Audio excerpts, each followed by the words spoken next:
루트비 포이어바흐는 이런 말을 했습니다. 신을 만든 것은 인간이다. 하지만 신념은 인간을 만든다. 우리는 태어나면서부터 무언가를 믿으며 살아갑니다. 부모의 말, 교사의 지시, 뉴스에서 들은 한마디.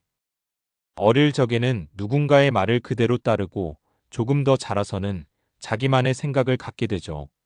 하지만 그 생각조차도 사실은 어딘가에서 배운 믿음에서 비롯된 것이 아닐까요? 믿음은 단순한 감정이나 종교적 신념만을 의미하지 않습니다. 그것은 세상을 바라보는 틀이고 우리가 스스로에게 묻는 질문에 대한 가장 근본적인 태도입니다. 과학을 믿는 이도 있고 하늘을 믿는 이도 있으며 사람의 선함을 믿는 이도 있습니다. 믿음은 보이지 않지만 그 믿음이 우리를 움직이고 세상을 바꾸고 때로는 갈라놓기도 합니다. 그래서 묻고 싶습니다. 우리는 왜 그렇게 믿으려 하는 걸까요? 두려움 때문일까요? 희망 때문일까요? 혹은 그 둘 모두일까요? 어쩌면 그 시작은 아주 오래전 사람들이 하늘을 바라보며 질문하던 순간에 있었을지도 모릅니다. 왜 번개는 치는 걸까? 왜 태양은 저물고 다시 떠오르는 걸까? 왜 사람은 죽고 어디로 가는 걸까? 이해할 수 없는 세계 속에서 인간은 이해하려는 방식을 만들어냅니다. 그리고 그 방식은 점점 이야기가 되고 신화가 되고 신이 됩니다. 첫 번째 이야기입니다. 종교의 기원. 인간은 신을 어떻게 만들었는가?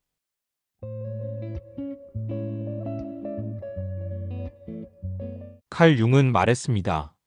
신은 우리가 이해할 수 없음을 이해하기 위해 존재한다. 인간은 늘 두려움 앞에서 질문을 던졌습니다. 왜 병이 드는가? 왜 비가 내리지 않는가? 왜 사랑하는 사람이 세상을 떠나는가? 이해할 수 없는 것을 마주했을 때 우리는 이해하려는 언어를 만들어냈습니다. 그 언어는 과학이 아니었고 철학도 아니었습니다. 그것은 신화였고 곧 신이었습니다. 불을 다스리는 신, 바다를 분노케 하는 신, 풍요를 주고 전쟁을 멈추게 하는 신. 인간은 자연의 모든 힘에 의미를 부여하며 그 힘을 의인화했습니다.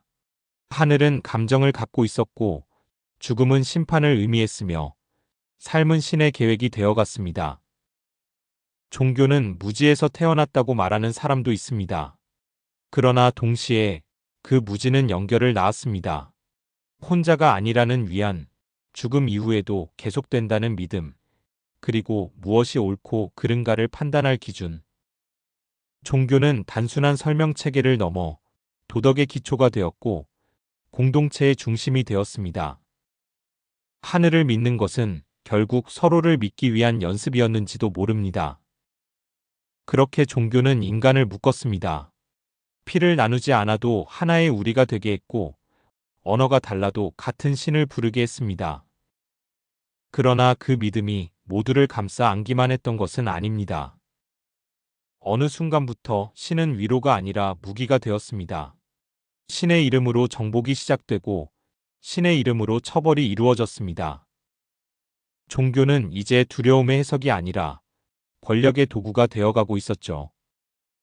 다음 이야기입니다. 종교와 권력. 신의 이름으로.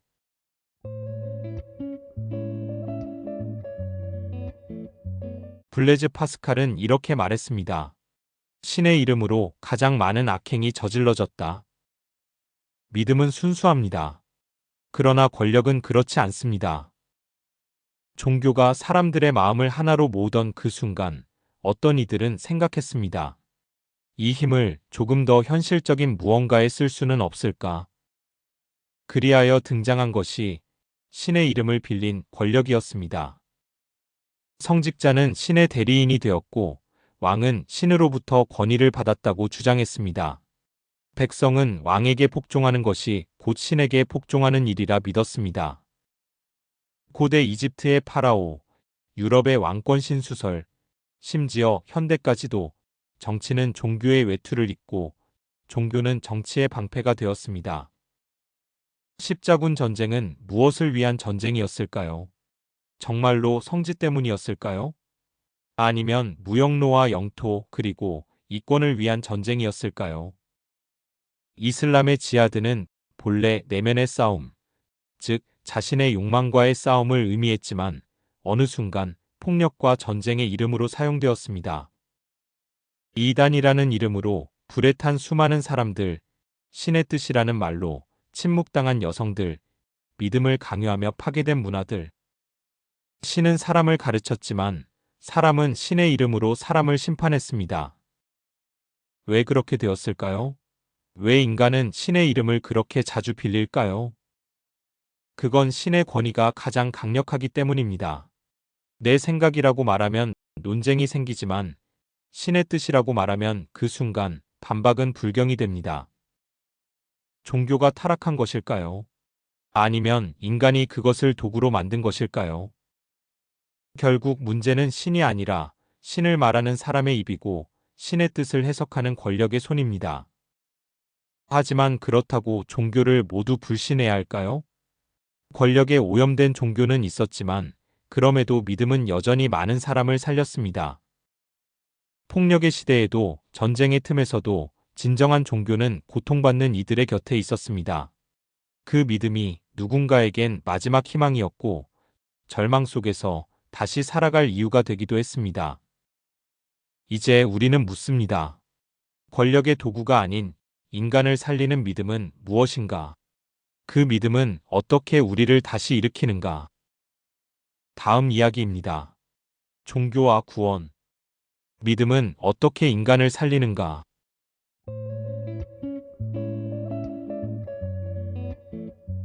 종교는 상처받은 영혼의 피난처다. 칼 마르크스의 말입니다. 우리는 살아가며 수없이 부딪힙니다. 질병과 죽음, 상실과 배신, 불안과 고독. 이 세상은 때로 너무 거칠고 너무 차갑습니다. 그럴 때 사람들은 묻습니다. 왜 나에게 이런 일이 생긴 걸까? 이 고통에는 어떤 의미가 있을까? 그리고 어떤 사람은 기도합니다. 말이 되지 않아도, 들리지 않아도, 단지 믿고 싶기에. 종교는 이 물음에 완벽한 해답을 주지 않습니다. 하지만 해석할 수 있는 틀을 줍니다. 이 고통은 시련일 수 있고, 이 상처는 깨달음의 여정일 수 있으며, 이 죽음조차 더 넓은 세계로 가는 길일 수 있습니다. 그 믿음 하나가 사람을 견디게 하고, 살게 하고, 심지어 사랑하게 합니다. 인도의 시인 타고르는 말했습니다. 밤이 아무리 깊어도 종교는 새벽이 올 것을 믿게 한다. 바로 그 믿음이 무너진 마음의 마지막 불씨가 되는 것입니다. 현대 사회에서 종교는 때로 비이성적으로 보이고 과학과 모순된다고 비판받기도 합니다. 하지만 과학은 이유를 설명해 줄 수는 있어도 위로해 주지는 못합니다. 논리는 삶의 방향을 제시할 수는 있어도 삶의 의미를 대신 줄 수는 없습니다. 인간은 단지 알고 싶은 존재가 아니라 살아내야 하는 존재이기 때문입니다. 그리고 이 살아냄 속에서 종교는 때때로 가장 인간적인 언어로 다가옵니다. 괜찮다. 너는 혼자가 아니다. 너의 고통에도 이유가 있다. 너는 여전히 존엄한 존재다. 하지만 세상이 변하면서 이 믿음의 방식도 달라지기 시작했습니다. 신을 떠나고 우리는 새로운 믿음의 대상을 찾았습니다. 국가, 이념, 민족, 시장. 신의 자리를 사람이 만든 생각들이 채우기 시작한 것이죠. 이제 우리는 다음을 묻습니다. 신 없이도 믿을 수 있는 것들. 그것은 무엇이고 왜 생겨났는가? 계속해서 이어집니다. 이념의 탄생, 세속화된 믿음.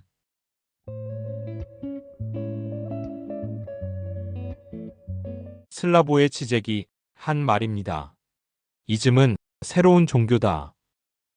신이 죽었다고 말한 시대, 사람들은 정말로 믿음을 버렸을까요? 아니요, 믿음은 형태만 달라졌을 뿐, 우리의 삶 깊숙이 여전히 자리하고 있습니다. 신을 대신해 등장한 것들, 공산주의, 자본주의, 민족주의, 진보와 보수. 그들은 더 이상 신전을 짓지 않았지만 사람들의 가슴 속에 제단을 만들었습니다. 이념은 말합니다. 세상은 이렇게 되어야 해. 우리의 길만이 정답이다. 저들은 틀렸고 우리는 옳다. 이러한 주장들은 마치 과거 종교처럼 절대적인 진리를 선언하며 다른 의견, 다른 존재, 다른 꿈을 이단으로 몰아갑니다. 그렇다면 이념은 과연 자유의 이름으로 우리를 해방시킨 걸까요? 아니면 새로운 형태의 사슬을 우리 마음에 채운 걸까요? 19세기와 20세기, 세계는 수많은 주의의 충돌로 흔들렸습니다. 한쪽은 혁명이라 불렀고, 다른 쪽은 그것을 테러라고 불렀습니다. 어느 쪽이든 그 중심에는 오름이 있었습니다. 그 오름은 때때로 언론을 막고, 사람들을 감시하고, 사랑을 죄로 만들고, 전쟁을 정당화하기도 했습니다. 그리고 지금 이 순간에도 우리는 여전히 어떤 믿음의 편에 서야만 한다는 강박 속에 살고 있진 않을까요? 생각해 봅니다. 우리는 정말 스스로 선택하고 있는 걸까? 아니면 누군가가 설계한 신념 구조 속에 갇혀 있는 걸까? 이념은 때때로 사람들을 일으켜 세웁니다. 하지만 동시에 그 신념이 너무 단단해질 때 그 확신은 다른 생각들을 밀어내고 다른 사람들을 적으로 만들기도 합니다. 우리가 진정으로 물어야 할 질문은 이것입니다. 이 믿음은 누구를 살리는가? 그리고 누구를 다치게 하는가? 이제 우리는 신념의 또 다른 얼굴을 마주할 차례입니다. 다음 이야기로 이어집니다. 신념의 폭력성, 오름이라는 이름의 전쟁.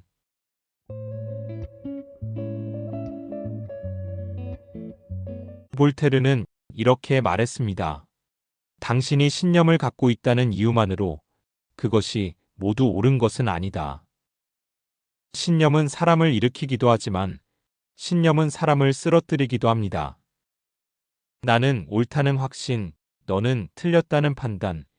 이 두 문장이 손을 맞잡는 순간 전쟁은 시작됩니다. 십자군 전쟁의 깃발 아래서 사람들은 하느님의 이름으로 검을 들었고 종교 재판의 불길 속에서 사람들은 영혼을 구원한다는 이유로 타올랐습니다. 냉전 시대의 이념 대립, 민족주의의 이름 아래 자행된 대학살. 오늘날에도 인터넷 속에는 오름이라는 이름의 혐오와 음모론이 조용히 하지만 확실하게 사람들을 갈라놓고 있습니다. 문제는 종교가 아닙니다. 문제는 이념이 아닙니다. 진짜 문제는 절대적인 옳음을 믿는 태도입니다. 모든 종교는 사랑과 자비를 말합니다. 하지만 그 사랑은 누구를 향한 것입니까? 그 자비는 나와 같은 신념을 가진 사람들만을 위한 것이었나요? 모든 이념은 평등과 정의를 외칩니다. 하지만 그 정의는 누구를 향해 내려지는 칼날이었나요? 선이라는 이름은 종종 잔인함을 감춥니다. 진리라는 말은 사실 우리가 듣고 싶은 이야기만을 더 확신하게 만들죠. 그럴수록 우리는 다른 진실을 보지 못하게 됩니다. 그리고 어느 순간 우리는 무엇을 믿느냐보다 누구를 미워해야 하는가에 더 익숙해져 버렸습니다. 그 신념이 정말 옳다면 그것은 증오로 증명되지 않아야 합니다. 그 믿음이 진짜라면 그것은 타인을 억압하지 않고도 빛날 수 있어야 합니다. 하지만 인간은 여전히 무언가를 믿고 싶어 합니다. 그 믿음은 형태를 바꾸고 이제는 신도 이념도 아닌 새로운 방식으로 우리 안에 자리 잡고 있죠. 그렇다면 묻습니다. 종교 없는 시대에 우리는 무엇을 믿으며 살아가는 걸까요? 그리고 그 믿음은 우리를 어디로 데려가는 걸까요? 다음 이야기로 이어집니다. 믿음의 진화. 종교 없는 시대의 신앙.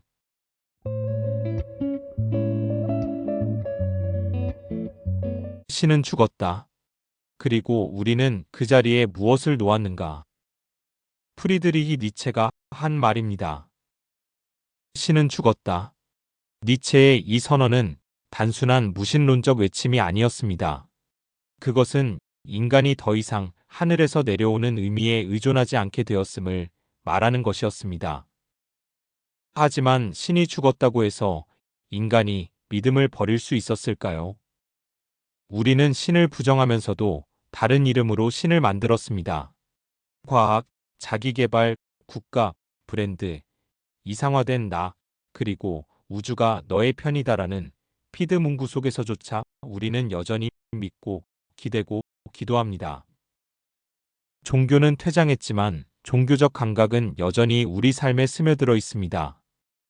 사람들은 자기계발서를 성경처럼 펼치고 기업 로고를 휘장처럼 품고 다니며 명상 앱과 알고리즘의 조언에서 삶의 방향을 묻습니다. 일요일 아침 예배 대신 우리는 테드 강연과 유튜브 모티베이션 영상 앞에 앉습니다. 이 시대의 믿음은 더 이상 절대자를 향한 것이 아닐지도 모릅니다. 그 대신 우리는 나 자신이라는 불완전한 신을 끊임없이 세우고 무너뜨리고 있습니다. 그러나 문제는 여기서 끝나지 않습니다. 무엇이 진실인가 보다는 어떤 믿음이 나를 견디게 해주는가라는 질문이 더 중요해진 시대. 믿음은 여전히 우리를 붙들지만 그 믿음이 뿌리내릴 토양은 점점 더 불안정해지고 있습니다. 신의 자리가 비어있는 지금, 우리는 새로운 신을 만들지 않을 자유와 함께 무엇을 믿고 살아갈 것인가를 스스로 선택해야 하는 책임도 함께 떠안고 있습니다. 그건 두렵고도 위대한 일입니다. 누구도 대신 정해주지 않는 시대, 누구도 책임져 주지 않는 믿음. 이제는 질문해야 합니다. 우리가 믿는 그것은 정말 나를 자유롭게 하는가? 아니면 또 다른 구속인가? 그래서 우리는 마지막으로 이 질문을 던져야 합니다. 무엇을 믿을 것인가라는 질문을 넘어서 어떻게 살아갈 것인가라는 질문으로 나아갈 수 있을까? 다음 이야기로 이어집니다. 신념과 자유. 무엇을 믿을 것인가? 어떻게 살아갈 것인가?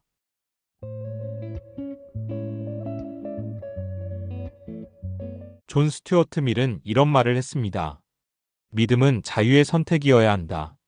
강요될 수 없다. 이제 우리는 믿음의 시대를 건너 신념의 숲 한가운데에 서 있습니다. 모두가 각자의 진리를 말하고 모두가 자신의 정의를 주장합니다. 어떤 이는 과학을 신봉하고 어떤 이는 영성을 찾고 어떤 이는 이념으로 세계를 해석하며 살아갑니다. 다양성은 축복입니다. 하지만 동시에 그 다양성은 갈등의 씨앗이 되기도 합니다. 우리는 묻습니다. 내가 믿는 것이 진리일까? 그렇다면 타인의 믿음은 오류일까? 이 시대의 진짜 문제는 무엇을 믿는가가 아니라 다른 믿음을 어떻게 대하는가입니다. 누군가는 진보를 믿고 누군가는 보수를 믿습니다. 누군가는 전통을, 누군가는 혁신을 믿죠.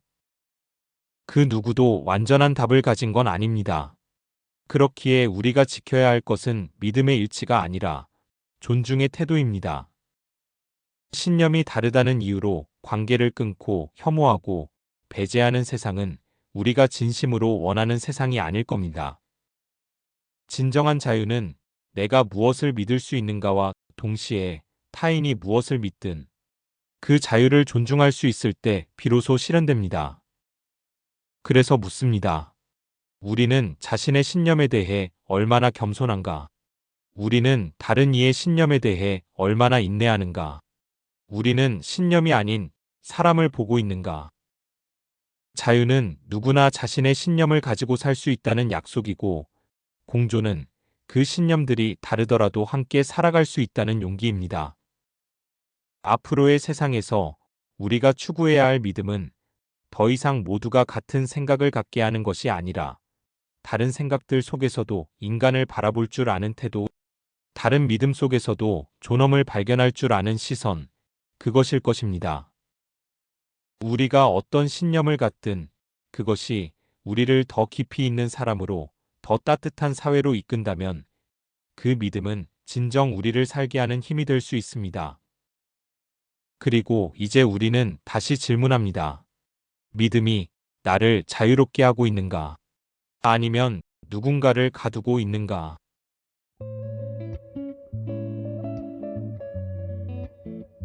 신념 없는 인간은 방향 없는 배와 같다.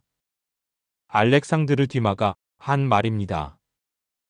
인간은 늘 어디로 가야 할지 고민하는 존재입니다. 그 길 위에서 우리는 묻습니다. 무엇을 해야 옳은가? 나는 누구이며 어디를 향해 가고 있는가? 그 물음에 대한 답이 바로 믿음입니다. 종교이든 철학이든 이념이든 혹은 단지 자신이 만든 삶의 원칙이든 그 모든 것은 우리 삶의 방향을 정하는 보이지 않는 열쇠가 됩니다. 믿음이란 결국 우리가 어떤 세상을 바라고 있는가의 표현입니다. 그 믿음이 이끄는 대로 우리는 선택하고 행동하고 살아갑니다. 그러니 중요한 건 그 믿음이 얼마나 크냐, 얼마나 강하냐가 아니라 그 믿음이 어떤 방향을 가리키고 있는가입니다. 그 방향이 나만을 위한 것인가? 누군가를 지우고 배제하는 쪽인가? 아니면 함께 살아가는 쪽인가? 다름을 인정하고 서로를 살리는 길인가? 믿음은 방향입니다. 그리고 그 방향은 우리가 어떤 사람이 되고 싶은지, 어떤 세상을 만들고 싶은지를 보여줍니다. 우리가 무엇을 믿든 그 믿음이 자신에게는 용기가 되고 타인에게는 평화가 된다면 그 믿음은 우리를 자유롭게 하고 세상을 조금 더 나은 곳으로 이끌 수 있을 것입니다. 믿음은 선택입니다. 그 선택이 세상을 향한 우리의 답이 되기를 바랍니다. 당신은 오늘 어떤 방향을 바라보고 있나요?